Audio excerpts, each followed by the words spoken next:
Imagine this. Every person on your team walks in with a history you'll never fully see.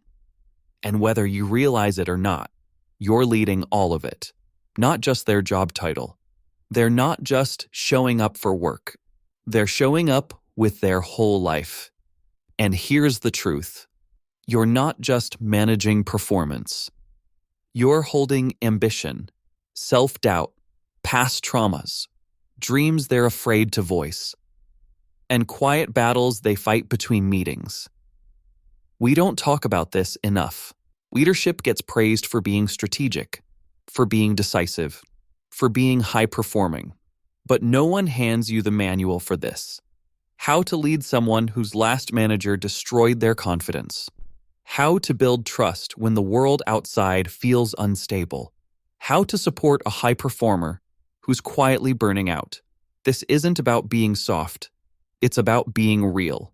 Because today, with remote disconnection, emotional fatigue, and rising anxiety, the true power of leadership is not control. It's care. And care is never scalable. It's slow, it's subtle, and it's deeply human. But no one tells you about the weight, the unspoken weight you'll carry. That part of the job is absorbing emotion, silently.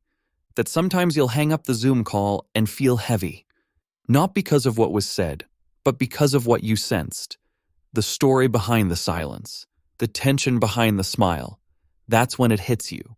You're not just managing deliverables. You're helping someone rebuild their belief in themselves.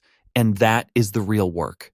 Not in the strategy deck, not in the OKRs, but in the fragile space between humans where trust is either lost or built.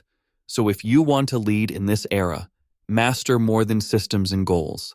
Master emotional presence. Slow down to see the human before the role. Listen not just for what's said, but for what's held back. Lead with the awareness that your words may become someone's inner voice. Because in the end, the greatest thing you'll ever build as a leader is someone's belief in themselves. And that's true leadership.